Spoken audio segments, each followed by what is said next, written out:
এক লোক বাড়িতে এসে তার ভাবিকে উড়াধরা পিটানো শুরু করেছে। লোকটার পিটুনি খেয়ে তার ভাবি জোরে জোরে চিৎকার চেঁচামেচি শুরু করে দিল।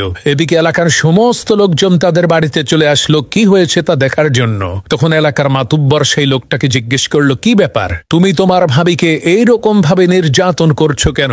তখন সেই লোকটা বলল, মাতবর সাহেব আর বললেন না, আমার ভাবির চরিত্র মোটেও ভালো না।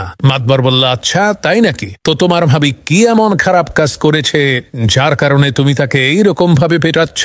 তখন সেই লোকটা বলল, মাতবর সাহেব কি বলবো দুঃখের কথা, আমাদের এই এলাকার যাকে আমি জিজ্ঞেস করি, কি ভাই মোবাইলে কার সাথে কথা বলেন, আজব ব্যাপার, সবাই বলে তোমার ভাবির সাথে কথা বলি। তাহলে মাতবর সাহেব আপনিই বলেন আমার ভাবির চরিত্র কত খারাপ, সে এলাকার সমস্ত পরপুরুষের সাথে মোবাইলে কথা বলে। তখন মাতবর বলল, আরে বিয়াকুব, আসলে বিষয়টা এরকম না।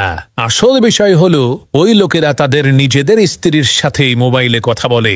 এলাকার লোকজন যেহেতু সম্পর্কে তোমার ভাই হয়, তাহলে তাদের স্ত্রীরা সবাই তো তোমার ভাবি হয়, এ কারণেই সবাই বলে তোমার ভাবির সাথে কথা বলছে। মাতুব্বরের এই কথা শুনে লোকটা বলল, ও আচ্ছা, এখন বুঝলাম আসল কাহিনী।